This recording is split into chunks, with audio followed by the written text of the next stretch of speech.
முஸ்லிம்களின் அன்னை சௌதா ரலியல்லாஹு அன்ஹா அவர்களின் முதல் கணவர், இஸ்லாத்தை அதன் ஆரம்ப காலங்களிலேயே ஏற்றுக்கொண்ட ஒரு அஸ்ஸாபிகூனல் அவ்வலூன், அபிசீனியாவை நோக்கி ஹிஜ்ரத் செய்த ஒரு முஹாஜிர். அந்த சஹாபி யார் என்று உங்களுக்கு தெரியுமா? அவருடைய பேருதான் அஸ்-ஸக்ரான் பின் அம்ர் ரலியல்லாஹு அன்ஹு.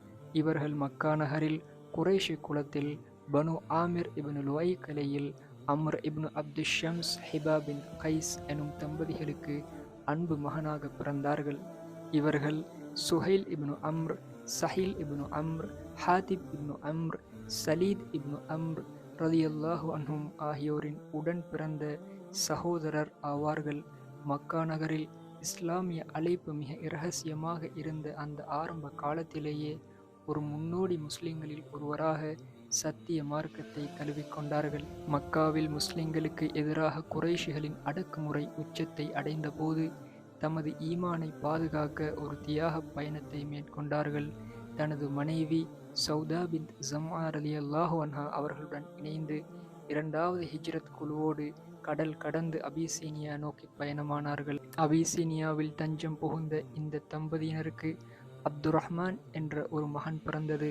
அஸ்-ஸக்ரான் ரலியல்லாஹு அன்ஹு அவர்கள் இறை வேதமாம் குர்ஆனை ஓதுவதிலும் அதனை முறையோடு கற்பதிலும் மிகுந்த ஆர்வம் கொண்டவராக விளங்கினார்கள். நபி அவர்களிடமிருந்தே பல விஷயங்களை நேரடியாக கற்றவர் என்பதால் சிறந்த ஒழுக்க நெறிகளோடு தங்கள் வாழ்வை செதுக்கி வாழ்ந்தார்கள். அஸ்-ஸக்ரான் ரலியல்லாஹு அன்ஹு அவர்களின் மரணம் குறித்து வேறு குறிப்புகள் இருந்த போதிலும் பெரும்பாலான வரலாற்று ஆசிரியர்களின் கூற்றுப்படி அவர் அபிசீனியாவிலிருந்து மீண்டும் மக்காவுக்கே திரும்பினார். மதீனா நோக்கி ஹிஜ்ரத் நடப்பதற்கு சற்று முன்னதாக சுமார் 620ஆம் ஆண்டு மக்கா நகரிலேயே இறப்பெய்து அடக்கம் செய்யப்பட்டார்.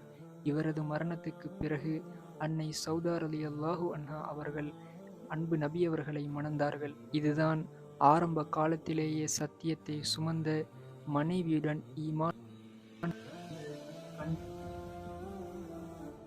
பூனல் அவ்வலூன் அஸ்-ஸக்ரான் பின் அம்ர் பின் அப்து ஷம்ஸ் ரலியல்லாஹு அன்ஹு அவர்களின் வாழ்க்கை சுருக்கம். அஸ்ஸலாமு அலைக்கும் வரஹ்மத்துல்லாஹி வபரகாத்துஹு.